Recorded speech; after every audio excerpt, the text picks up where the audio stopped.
Welcome to another Leadership Live. My name's Steve Lois, and I will be your host. You know, the whole purpose of what we do here in Leadership Live is to get us to think as leaders differently about what we do and how we do it. And sometimes ask questions that we don't want to answer as leaders. And that's the whole purpose of what we do here. And there's always a topic that is a focus for each of our conversations. And today we've got one of those topics that we keep getting pinged about, I keep getting emails about, that is important to understand. And in order to do that, I've got a special guest with me, somebody that I haven't known that long, but I've had a couple of conversations with. And I've got Pina with me today. Pina, thank you for joining us. Very nice to be here. Now, before we get into this, give the audience who don't know you a little bit about your background, just so they get some perspective of where you're coming from, and as we have this conversation, they'll get an idea of the context. So my name is Pina Bennet. I've been in the professional industry in marketing and strategy for about 25, 30 years now. I lost count.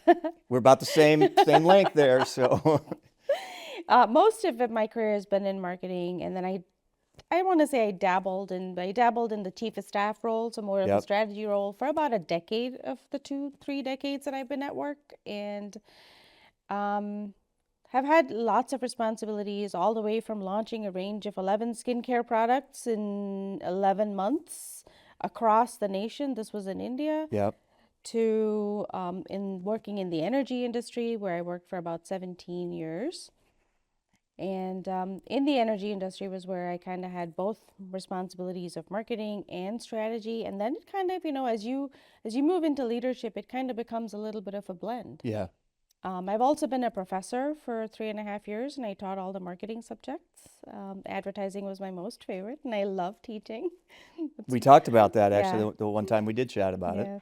The most fulfilling role I'd say was teaching. Teaching. And I'd love to go back to it. I was going to say, is there an interest? Are you going to do it at some point? I am actually in conversations with a couple of colleges and universities right now, and I'm hoping to be able to start teaching at least a couple of semesters by the fall. Oh, wonderful. Of this year. So you've got international experience, Yes. You've got extensive leadership experience, extensive strategy experience, and then specifically marketing and all of the other things we talked about. But before we jump into this though, on the personal side, tell me about these dogs. So I have 3 gorgeous dogs. Okay. One's an Alaskan Malamute.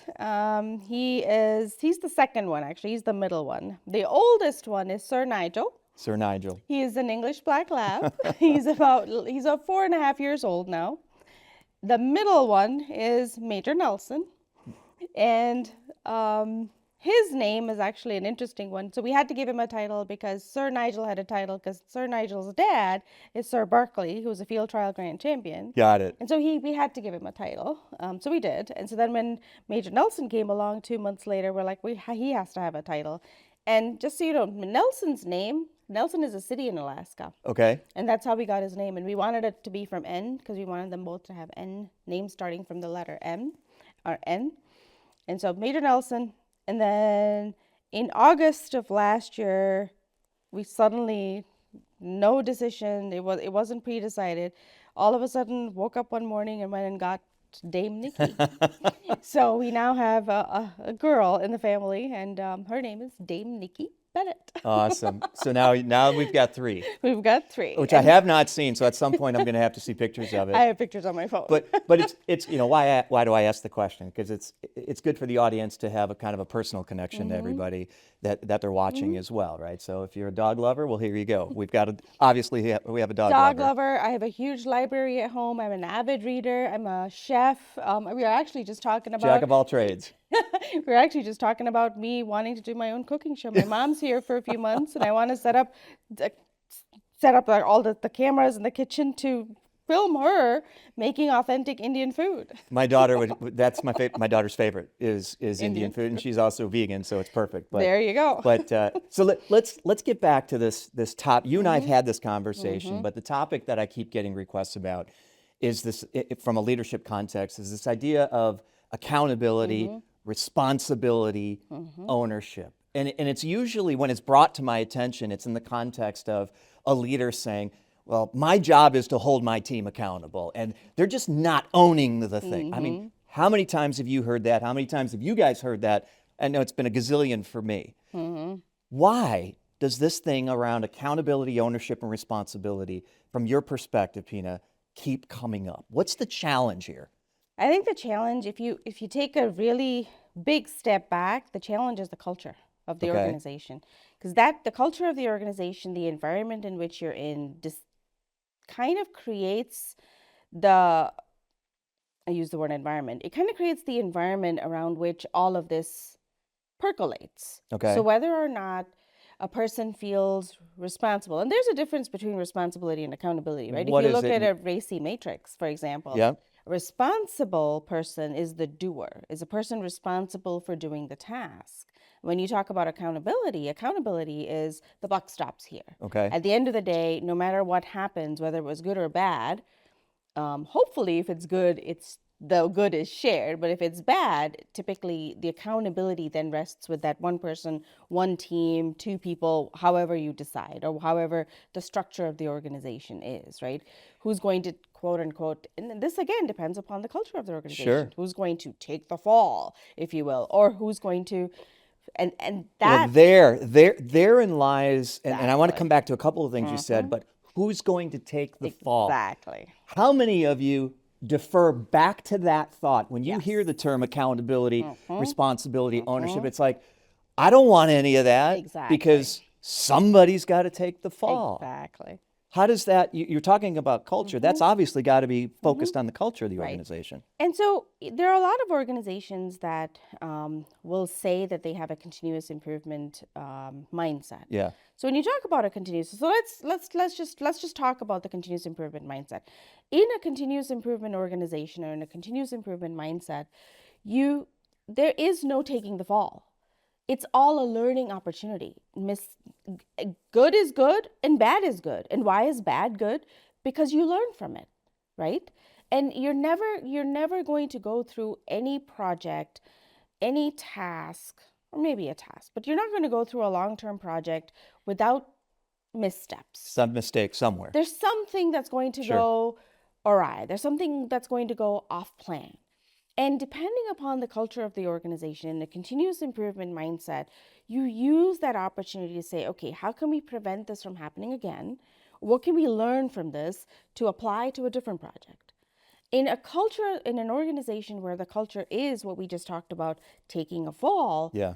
that is viewed as, that's where I think people fall back and say, okay, well, because I've actually heard this said to me. And this is interesting. And I was a little taken aback because I've actually heard this said to me from a team member who I worked with. And there was something that went wrong. There was a misunderstanding, something that went wrong. Instead of the mindset of coming forward and saying, hey, let's fix this, or let's talk about what are we going to do next. Well, you're the director. You need to kind of figure this out. It was almost like, don't look at me. Yeah. I'm not even here at this moment.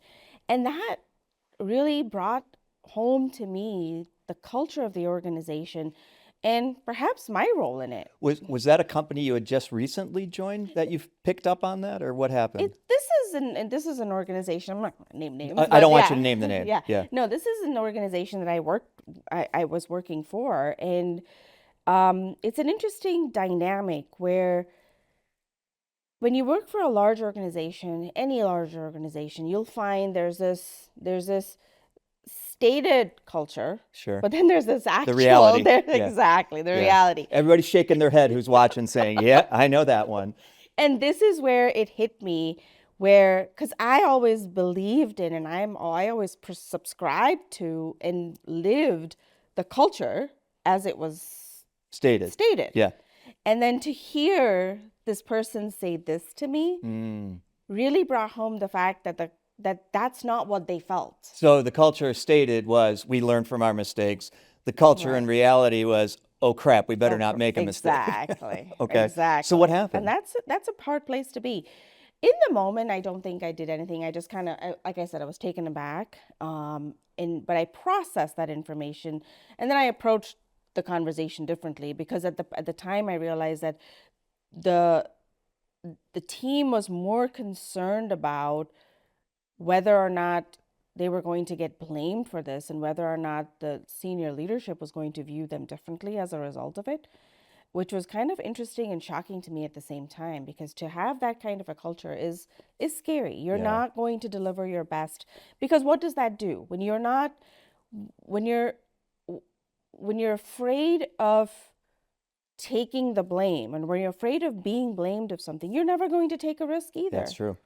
And so what have we done to the culture? What have we done to the team when you've created an environment where the team is unwilling to take a risk? The team is unwilling to put forth an idea for fear of, oh, if it's my idea, I own it.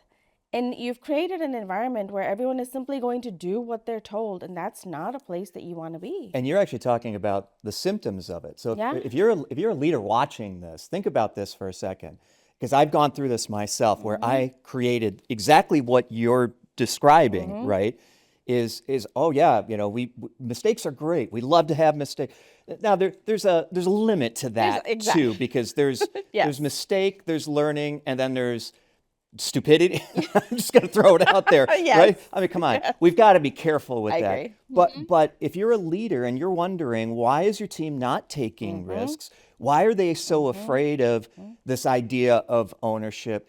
There's a high probability that you're doing something or not doing something to Right. create it in the first place. Would you agree? I would agree. Yeah.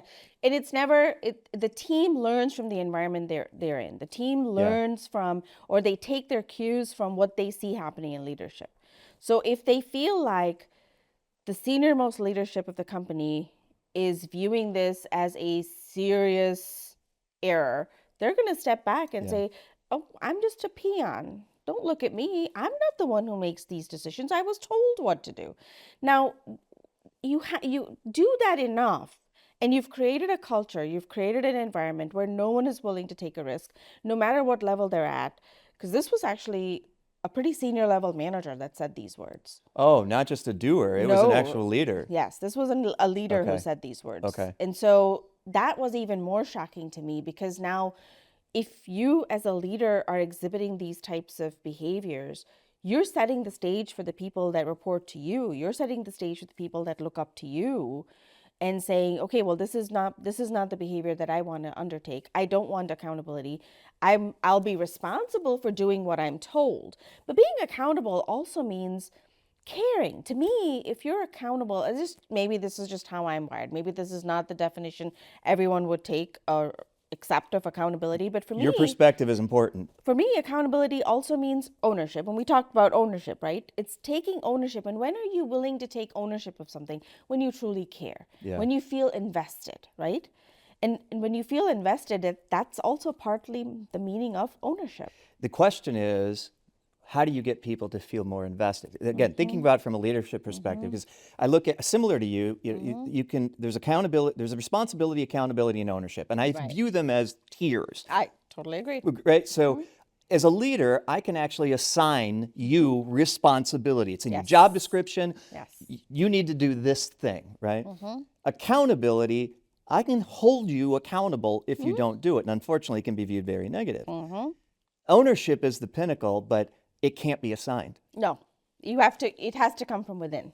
Exactly. And that has to depend, and that depends upon the culture that you're in, on whether or not, and I have seen degrees of this where I have experienced this myself, where I always talk about this, is like, I always feel like at some point in my past life, I must have been a Christian, because I live with Christian guilt.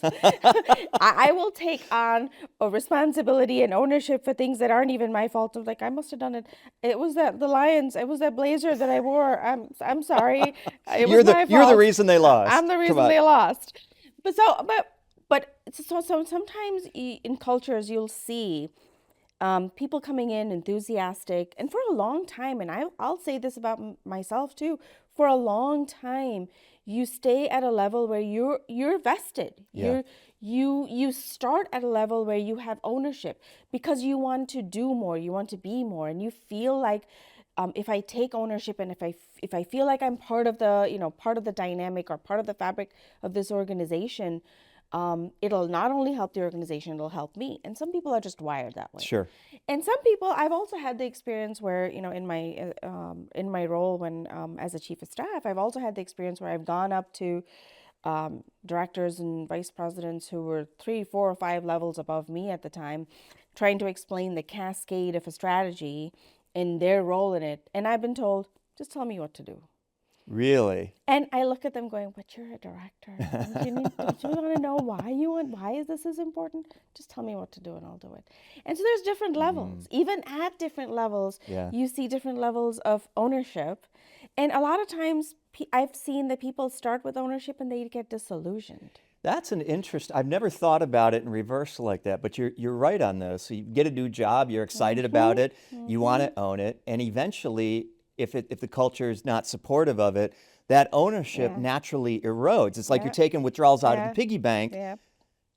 You're starting with the piggy bank full, but you're pulling out of the piggy bank. Right. I feel like that. I feel like I've seen that happen more than people coming in just wanting to do a job. I feel like I've seen it more where people come in wanting to be part of something bigger than themselves, wanting to feel ownership, wanting to feel belonging, right? Yeah, wanting that's a to big be one, actually. part of this, and then slowly feeling like, well, maybe I'm not. And then you see, and that's when you start to see people leaving an organization. When it gets to the point where it's too much and you can't feel a connectivity with anything and it's just a job.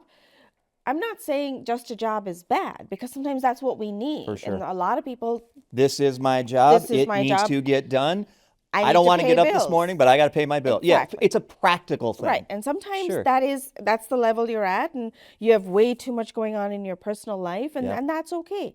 But I feel like most people don't start there. I feel like most people do start at the ownership level. They start at the belonging level, and then it slowly erodes or it stays. It just totally depends on the culture of the organization and the difference between what is said and what is done.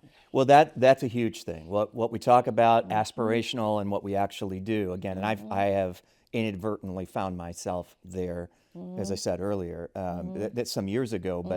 But it's easy to get caught up in that. So It is. So if you're giving advice, since you've led teams, you've served as chief of staff and so on, and given what you just said, the perspective that you start off with ownership and then it kind of erodes. If you're giving advice to a leader from your perspective, what advice do you give them when they find themselves in a situation? Because I guarantee a lot of the people watching are either in a situation where their boss is created the environment where mistakes are bad. Right. And let's not say they're too good. They're not too good, but they're not bad either. There's an opportunity to learn. There is, and I want to come back to that.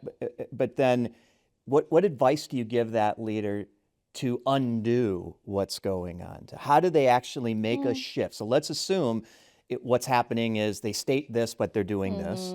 It's created that environment. Now what?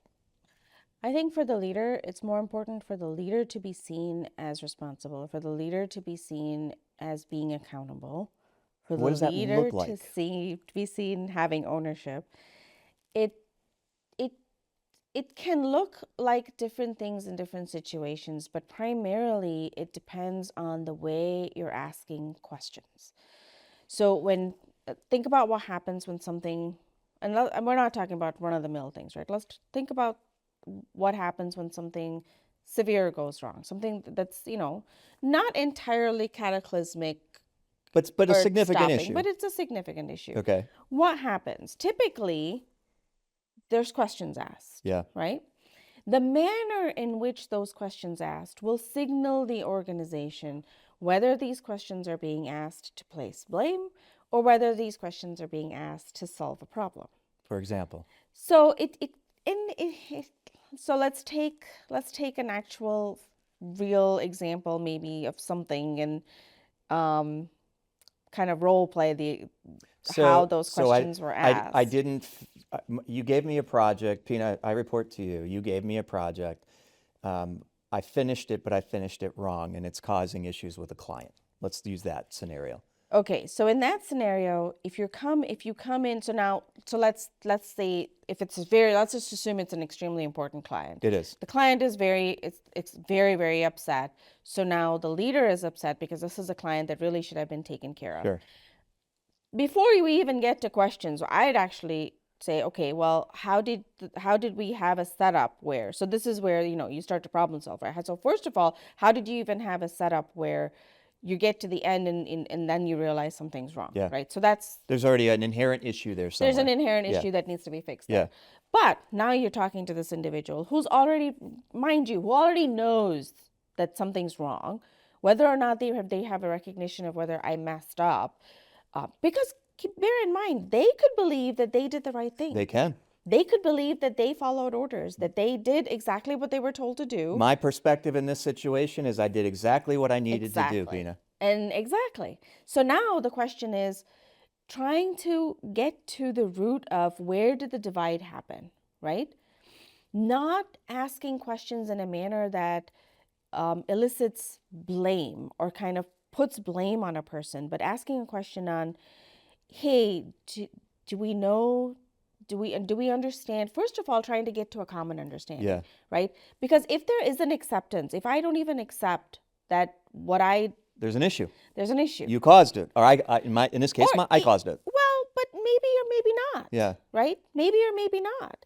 You could have been going off of something that I had said, regardless of what the client had said. You could be going off of something what I had said and took that as, okay, this is what I'm supposed to do. The client said this, but we know better.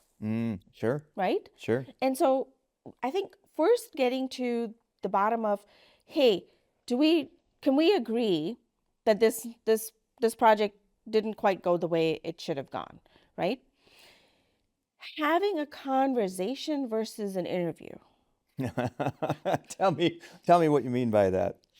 So a lot of times if you're in the situation where you're a leader, there's always this hierarchical element that is always in people's minds. Yeah. And it should be, and it has to be. There's hierarchy for a reason. There is.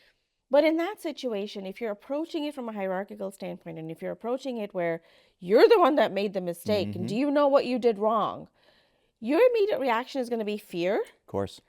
of whatever, and it's going to be, You're talk to me. You're going in with the I'm right, you're wrong right off the bat. That off the never starts a conversation No. about mistakes or issues in a positive light. no. So if it was me, I'd come to you and say, hey, this client is really mad. What are we going to do? How are we going to fix this? Let's put our heads together. Let's solve this. Let's make sure the client gets what they want. And then let's try to think about how we can do this better the next time. We're not placing blame. Right. We're solving problems. You're not focusing on the person. You're focusing on what needs to be done. There's what I call the 4 F's. Okay. They're not bad words, but the 4 F's: facts, feelings, focus, fruit.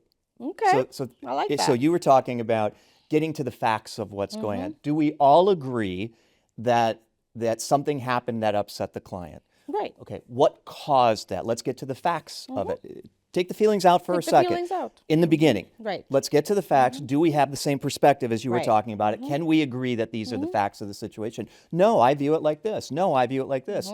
Having that dialogue. So that's the first thing. Now, you can't avoid feelings. You can't avoid feelings. What happens when we bottle up and avoid feelings? At the very least, I would say an explosion at some point. Right? It's like a volcano. It starts to erupt. So we can't avoid No. this person's now feeling upset that they upset the customer. The customer's upset. So we've got to at least acknowledge, right? So we've got the facts. Now let's acknowledge how the customer feels, how we feel. So just to get it out of the way so it's not percolating. I agree. So that's facts, feelings. But now we've got focus and fruit. The focus is, what are we here together for? Right. What are we trying to do? We have the fact is there's an upset customer. The fact is we may or may not have done something to do that. We agree that we have. None of us are happy about it. What do we want? Right. We want to take care of the customer. What does that mean? Right.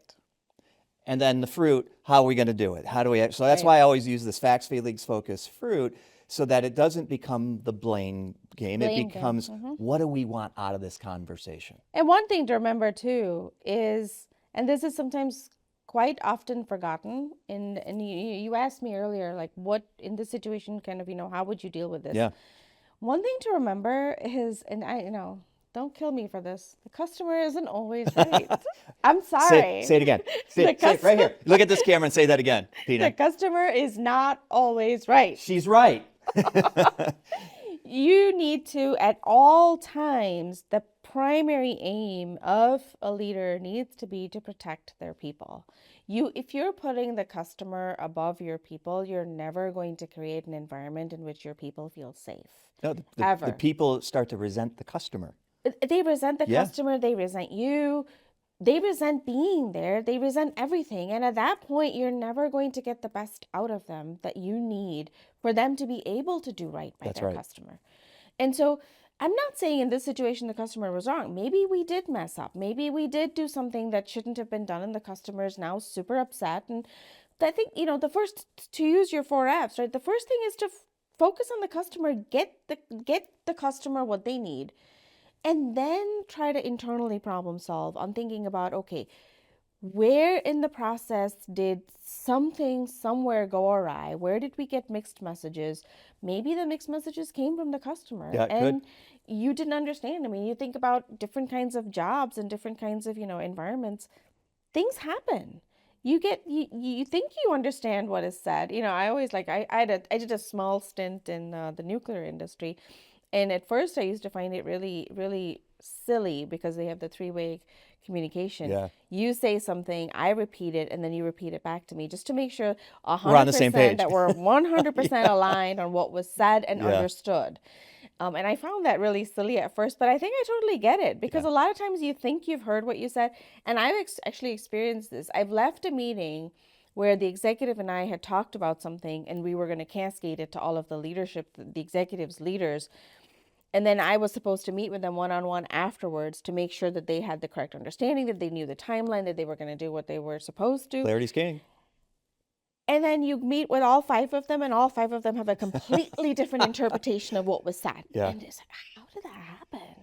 But that's where, you can't, and that's why it's so, I'll say it, it's so stupid to blame anyone for anything because there's so many things. We live in such a complex world. You talk about a task, a project, nothing is simple. Right. And so, even talking about accountability or a leader wanting to hold somebody accountable, it's farcical. You're not, no one's in it alone. No one makes decisions on their own. No one That does is true. things on their own. So how? But let's go down that path of accountability a little bit because I agree with. I think we're on the same page on all of this for the most part. But there's still a responsibility Yes. of every leader to have some level or to. I hate to even use the term because this is what scares people. To hold their people accountable. If somebody's not doing their job, it's still our responsibility to hold them accountable. But how as a leader do we do it in that situation where we don't scare the person? We still have a bar. We still have to Right. do our jobs, Right. but we don't want to completely make it all negative. Yeah, that's an interesting one. And I think it starts with setting expectations and making sure that your expectations are extremely clear. I actually have a funny example of this. I was in, so when we first become leaders, we go through the leadership training, and Yeah. there's multiple levels of leadership training that you go through. And this was one of these leadership training classes that I was in, and there was a team of us, and one leader, we were talking about something. I can't remember what the topic was, but one leader said, my team doesn't go above and beyond. And we're like, Okay, wait a minute. How many of you have either said that to yourself or you've heard that? My team does not go above and beyond. Okay, back to you. thanks. So we kind of probed a little bit. What is above and beyond? This was like class discussion, and the Yeah. instructor was just kind of encouraging the conversation. We're like, what do you mean? Well, they don't go above and beyond. They just do what they're supposed to. They don't do anything more. Well, is the expectation that they do more? No, the expectation is this. But I need them to do this. Then why isn't the expectation this? Exactly. So to me, and I get the meaning of above and beyond. It's like, doing something that perhaps wasn't expected, Sure. or coming up with an idea that wasn't expected. And I get that. But that doesn't come from that's discretionary energy, and that depends upon the environment that you've again the Yep. environment that you've created that allows people to want to give you their discretionary And not energy. everybody has discretionary effort. No. There are certain people behaviorally, they're wired a certain Yeah. way that you give them that bar and they'll go exactly to the To bar, it. but they're not naturally wired. They're not predisposed to going above and beyond, if you want to call it. They think they're doing exactly what they're Right. supposed to be doing, as you were actually saying. Exactly. And Yeah. discretionary effort isn't even something they understand. No. So we've got to get that clear. There are people that are like that. There are people like that, and there are people also because then you get into the whiffum, right? What's in it for me? Yeah. Why should I do more than more than what I've been told to do? Because I see, and this also happens when you have a team and you have a team dynamic. You have all sorts of people. You have people where this is the bar and they're way below the bar and nothing's done to them. They're allowed to float, and this comes back to Yeah, answering your question on sure. accountability. So what do you do? Yeah. So we'll come back to that. There are people who meet the bar, and there are people who regularly exceed the Exceed. bar. Now, if the reward for exceeding the bar isn't that much, sometimes it isn't even about the reward. Sometimes if I have enough, and I've seen this too, if I have enough outside of work that I'm doing that keeps me creatively occupied, Yep. sometimes work is just work. And I'm It's a doing job. my best. In my mind, Yeah. you set the bar here. I'm meeting the bar. I'm giving you everything that I think you need from me. So at that point, as a leader, if you want more, you need to set the bar higher. And then let's talk about why sometimes the culture becomes of where people don't want to do more because they see others getting away by not even doing what they're supposed to. Yes, and nothing happens. And nothing happens. No, there's no positive reinforcement. There's no No. additional training. There's no whatever the case is. Or something happens, Right. but nothing is shown that it's happening. It's Right. so far removed because we're cautious about. I don't want anybody to know that I'm having a conversation with this person. Right. But you could still do things to say we're investing in this person to show at least we care. I agree. No communication. Nothing Nothing. happens. People make the assumption, well, nothing was Well, said, nothing was done, exactly. nothing. So I don't have to do my job. Right. And they're coasting. I've got 2 team members who aren't even doing what they're supposed to. And then there becomes, even if it's not true, there becomes the sense of I'm picking up the slack. Yes. My bar gets perception. raised. Exactly. My bar gets continually raised because let's face it, if we talk about a rating system, if you're meeting expectations and you're exceeding expectations, let's say you've exceeded expectations this year, guess what's going to happen next year? That bar is Bar going to goes get up. raised even more. Because it can. Right. But now for these other folks, so what the perception of this person, let's just say me, my perception now is I'm picking up the slack for these people who aren't even meeting expectations. And why should I do that? And that's where you start to get that erosion of ownership, erosion of accountability, erosion of responsibility, erosion of just feeling like you belong because you don't, because you haven't created a sense of a family. You haven't created a sense of, and family is the wrong word to use. Community. Yeah, community is a better word to use. You can't pick your family. You can pick your community. Yes, I would agree. And so, but you haven't created that sense of we're all in this together. Yeah. You've created a sense of it's each one for yourself. What about the fear of leaders? You were talking about the bar earlier. If you have, if this is your expectation, set the bar here. But a leader who says, I'm afraid to set it too high because I might burn my people out. What do you think? That's usually an assessment of that's an interesting one, and I'll come back to why I laughed. But that's actually an assessment that the leader needs to undertake on. Is the team truly burning out? Because I've been in both situations where we have had a team that people left and they weren't replaced, but the work never went away. Yeah. And so now you do potentially have a situation of burnout. In that case, the leader needs to either assess on, hey, what work needs to get cut. I ran, in one of my previous roles, I ran a program called Stop It. And take a look at the work that you're doing. And we literally called Stop It. And take a look at the work that you're doing and stop doing work that's low value or no value, or work that you were doing simply because somebody said you should do it. You inherited a role from somebody. They told you, I do X, Y, Z, A, B, C, and you just keep doing So it. you must have to do it too. Exactly. Yeah. And without taking a look at, okay, can I streamline something?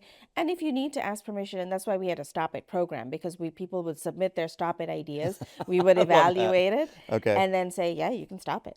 Yeah. Because there's no upstream There's or no downstream value. impact. And so Yeah. go ahead, stop it. And so, but coming back to why I laughed, and when I talked about the role I had where this was straight out of business school, and we were the team of 3, and we had to launch a range of 11 skincare products in 11 months across the nation. This was in India.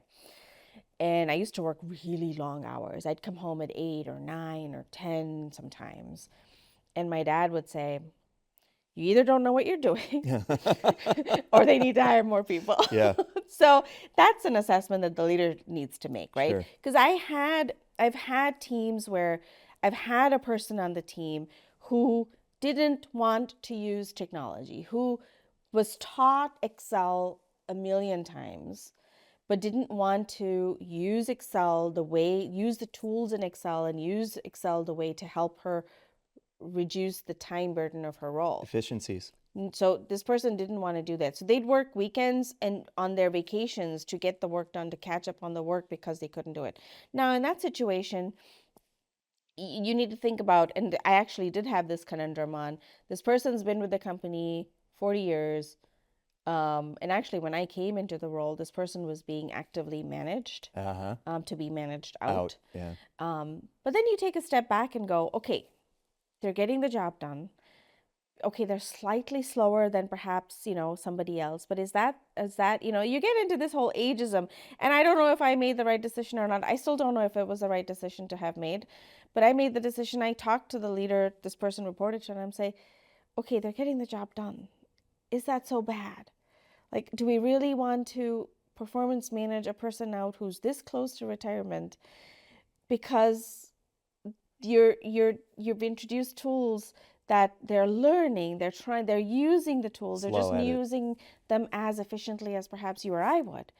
And it was, and in the end, we ended up not performance managing this person out. This person became the most engaged person on the team. This person, when we had to let them go home for COVID, would send motivational messages to us every morning. And you could see a turnaround. So once you stopped, and so this is the other face of accountability, right? It's like once you stop trying to hold somebody accountable, but you actually show them that you care, you actually show them that you're interested in ensuring that they have everything they need to do their job well, and that it's okay if they don't do things exactly the way I would do it. Style and capability are two very different things. I do it this way. She's doing it this way. Okay, is that bad? Yeah. It takes a little longer, so you account for that. But how do you account for that? So you say, okay, you have X amount of time. This needs to get done. Believe it or not, she'd get it done. She worked evenings, weekends. She got it done. Now, is that healthy? Is that long-term acceptable? No. And so in the side, while you let her do her job, you still continue to provide the training and coaching to help her do it better. But you don't chastise her for it. You don't make her feel like she's useless. You don't make her go through the performance management program, and you get a turnaround so phenomenal that you're shocked. I was shocked. I didn't expect that person to turn around that quickly or that much. I want to go back to something that you said, though, because I think we've got to draw a line of differentiation between the bar and workload. Yes. Right? Because you're right. If there's too much of a workload, the example you used where there's a few people are out of the department now and everybody just had to split the workload, that's not really fair. You want to create an environment. But the original question around, can you have too high of a bar? And I want to make this comment in the differences between them. Think about it from a term, and I use this example often. Anybody who's on my team will hear this, but the Navy SEALs. Let's think about this for a second. The bar to become a SEAL is very high. Very few people actually make it. Yet people bust their tails because they want to meet the bar. And the reason that the bar is so high, because the work they do either kill or retrieve. Room for error is very low because we're talking life or death. But yet people flock to that high bar. To me, that's very different than the workload keeps going up and we're just going to keep throwing. I believe as a leader, if you set the bar high for the right reasons, not everybody will hit the bar, but you're going to have some people that are going to go to that extreme bar, just like a Navy SEAL. Right. But to me, when you, as a leader, when you're talking about setting the bar, that's setting the bar for, that to me would be an example of setting the bar for admission, right? So that to me is making sure that you're hiring the right person, hiring for the right skill. Once you know that, so I'll come back to that, but if you know that this, so for example, let's talk about if you're at a certain level, there's certain expectations that you're able to do certain things. For sure. When you're hiring, and this is where I feel like leaders too sometimes, so it's not, leaders are not all bad, right? So sometimes leaders get stuck. And how does this happen? And I've seen this happen to leaders. I've had it happen to me. You don't always get to pick your team. You inherit a team. Yeah. So you could have inherited a team where the person was elevated to a position that they are not capable of. Sure. Right? It happens way too often, as we both know. Too often. Yeah. And a lot of times promotions are given because the person's, and I've actually heard other leaders say this, but they've been here 40 years. Okay, that's not a reason for them to get promoted. Or they're the number one producer in that function, yet their leadership skills are non-existent. No, and that doesn't mean they get promoted. But a lot of times promotions are given because the person's been here. No, they've been doing this for 6 years. They deserve a promotion. But if they've been doing this for 6 years, but they've only been doing it at the level that they've been doing at, and they haven't raised the level, why do they deserve a promotion? And I always tell people, when you get promoted, you have to do more than what you were doing. Yeah. You can't get promoted for doing what you were doing. And keep doing the same thing. Yeah. But a lot of times, leaders find so that they have now inherited a person that is at a level that they're incapable of meeting. They can't hit the bar now. They can't hit the bar. Yeah. They're never, ever going to hit that bar because their capabilities don't match that. So now what do you do? So do you now demote them? Is that an option? Sometimes the organization that you're in doesn't give you that option. Do you demote them? Do you provide them with the skills needed to meet the bar? And that's a conundrum sometimes leaders face, because you can tell me, Pina, you're not meeting this expectation, and I've been a stellar. I got promoted at that lower expectation. I got promoted. Yeah. I mean, I'm awesome. What the heck are you talking about? But now you've come in and you don't see that I'm meeting the bar because you know what the expectations. My bar is higher, or the expectations for the role are here. We're always here, but it was overlooked. Yep. And my performance was overlooked. And now you're at the point where, what am I going to do with Pina? Well, and I just want to mention one thing on that. That is the challenge you create. If you're a leader and you're overlooking somebody else's performance, you do nothing about it, you're not going to be around forever. No. And when you leave, think of the disservice that you have just done that person. Exactly. Because of the conundrum you're creating for the next leader coming in. So and that's absolutely right. So now I thought I was awesome because I got promoted and this person loved me, and now you've come in and you are like, what the heck, you're not doing your job, and now all of a sudden, to your point, I'm lost. Yeah. I want to do a good job. I've clearly been doing a good job all this time. I just don't know that the bar is now here. I was never told the bar got raised. I was never given the tools to raise my performance to that bar. So now as a new leader, now you have the question of, how do I hold Pina accountable? Pina thinks she's awesome, right? So how do you hold Pina accountable? And that's where I think radical candor, and I'm a huge fan of that book, by the way, if anyone's... It's good. Huge fan. And that's where, to your point, not giving feedback, not giving the correct feedback to the individual is not doing them a favor. It's doing them a disservice. Sure. And a lot of times I've seen leaders where they coddle their employees, or they're afraid. I've seen it both ways. I've seen it where they coddle their employees and they feel like if I just say good things to everybody and I think I say everyone's awesome, somehow they'll just rise to the occasion. And it doesn't happen And in it most never cases. happens. Never happens. Because you tell me I'm awesome, Yeah. I'm more than likely going to believe it, whether I am or not. I used to say it's kind of like your kids. Right. Do you? I know you don't, but let's think I about don't have it. kids. Yeah, because that's why I said that. But think about it. If you're a parent and all you do is coddle your kids, how are those kids likely to turn out? Right. They want everything. They want it now. Yeah. Right. So as part of developing the clarity of a parent is sometimes to say no. Right. Sometimes to say you're falling short here. Let's figure out what we need to do to get you. It's the same conversation. It's the same conversation. I totally agree. It's the same conversation. And a lot of times I have had this conversation with my leaders where you almost have to think of yourself as parents, and Yeah. you have to be able to deliver the bad messages. You have to be With the able right to intent. with the right intent. But you have to be able to, and a lot of times, and let's face it, a lot of times there are certain higher level policies that you as a leader may not agree with, but you're beholden to uphold You them. are. And at that point, passing the buck as a leader, and that's where I talked about right at the beginning, the leader needs to be able to believe that my responsibility at this point is to uphold this policy. Whether I believe it or not is immaterial. This is my job. And I need to be at that point, how you say this now matters. If I say, oh, they're making me do it, so you got to do it. How do you think that is going to be received? For sure. So now the person you're saying this to understands that you don't believe it. Yep. They now know that if they don't do something, you're not going to do anything because you don't believe it anyways. anyway. Yep. But if you say it with conviction and you tell them the reason, back to the intent, why is it important for you to do something versus just do it because I said so, it makes such a huge difference. And I'm not a huge fan of Simon Sinek, but the why is sometimes I'm not. I'm sorry. Yeah, I'm not. we won't go there today because I like the idea. The practical nature of a lot of what he says in the workplace does not work. There's not enough. Anyways, there's go not on. enough. Go on. Yeah, that's a topic for another day. Yeah.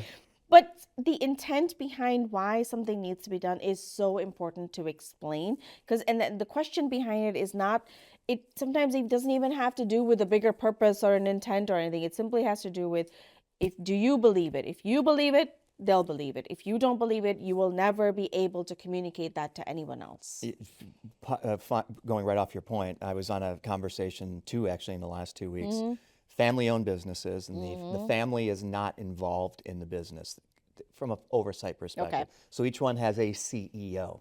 Okay. And in one particular instance, the leadership team was together. I was there, and the CEO says, "Well, the family made this decision." Yeah. Now, what does that do to accountability, responsibility, ownership, All out going the above and window. beyond? All of it. All out the window. And I said to him right after the conversation, I said, "You're trying to get this behavior, and think about the impact of what you just said. When you're trying to get them to do what you don't believe in, and you No. blamed it on the family, Exactly. why would they do it?" Right. All you did as a leader, all they saw in that moment is the leader is refusing to take responsibility for yes. something. So you refuse to take responsibility or accountability or ownership Yeah. of a task that you're asking your team to do. Why would they ever do it? You've set the example that they shouldn't. Exactly. So it's I use the analogy a lot of when you said it earlier, the leaders who say, "Well, my team never goes above and beyond." Look in the mirror. Right. That's a hard pill to swallow. It is. But all of us as leaders, every one of us, when our team is constantly challenged, constantly showing the same behavior, instead of always looking at the team, Right. and we need to, look in the Right. the dang mirror sometimes, Yes. right? There's books, Man in the Mirror, and all this other stuff, because often we're the ones setting the tone, and you just We're the said it ones so setting the tone. eloquently. Yeah. The leaders are the ones setting the tone. They really are. And in that moment, even when we were talking about inheriting, so going back to that example, you've inherited an employee that isn't perhaps capable of living up to their expectations. You then need to make the hard decision of, what do I do with this person? Am I able to, one, give this person this necessary skills and train them to the level that they need to be to fill the role and to do the role that they're in well? Or do I need to then, make certain within the confines of the policies that you work within, have them be successful in a role that they're going to be successful in. Is it better to have somebody feel successful, or is it better to simply shirk your responsibilities as a leader and constantly have that person feel like they're failing? Once you're clear with that person and you've given that person, because sometimes they blossom. Once they know the bar is something different, and you talked about clarity earlier, we both did, and sometimes they just naturally all of a sudden blossom to that. If they're not able to, and you give them that training and they're still not able to, there is nothing wrong. No. Nothing wrong with A, either moving them into a different role or something, and B, sometimes letting them go for the right reasons so they can take their skill and be successful somewhere else. Yeah. Think about it as a parent. You're not going to keep having your kid do the same thing over and over and over that they hate, they're not good at, and so on. At least I hope you're not. Otherwise, you're putting your own child in jail. Yeah. Sometimes you need to separate them from that circumstance. If they suck at soccer, don't make them play soccer all the time. Right. Well, I'll give you an example with because with children, sometimes with people feel like we can teach them anything. But okay, let's talk about dogs. Well, of course you have 3. I have 3, and I have 3. Well, 2 of kind of the same breed, and 1 is a different breed. I am not ever going to teach a Malamute the same skills as I'm going to teach a lab. It's not an Alaskan retriever. It's an Alaskan Malamute. It's a Labrador retriever. Yeah. Completely. So I'm not saying you can't, but there's a reason. You can get them both to sit. You can get them both to do basic things. There's basic things they're both going to do, Yeah. but then there's certain breed-related characteristics that, for example, my 75-pound lab is not going to pull a sled across Alaska at any time. Which Malamute might. But the Malamute will. Yeah. You give him that job. That's his job. He knows that job and he will do it. So sometimes, and that's also part of understanding that when you're doing the skills assessment, understanding, am I going to be able, even if I teach this person this skill, do I feel like they're inherently going to be able to do this? And I don't also believe in making this decision yourself. Have an honest and open conversation with the person. Yeah. Ask the person. Like, if maybe I asked my lab, he'd be like, hell yeah, hook me up to that sled. You never know, right? That's so true. You talk to the person and say, this is what I need you to do. This is what this role is. This is what this role requires you to do. Yeah. I can give you all the skills. Would you be happy learning and being able to do this job, or would you be happier if I tried to give you a job elsewhere? And then there's natural work styles, and you can do assessments for all this stuff. If they're completely, you need an A and they're a B. Yeah, they could try to do it for a period of time, and some people could do it, but that's the issue. It takes so much energy that they're going to hate it over time anyway. Why would we put him in that position and then say, well, now I got to hold him accountable? Exactly. So it's fascinating the way we've kind of come up full circle on this, right? It's like it's not just about holding other people accountable. There's so much more to the story, as you've eloquently put out here. But we're running out of time. We could have gone on for another hour, I'm guessing. This topic is huge. And then I do want to, at some point, you're going to come back on because I want to talk to you about Simon Sinek. Not that he's a bad guy. No. But it's just, again, it's practical application. I tend to approach leadership and everything else, and at least in my life, from how do I apply it practically?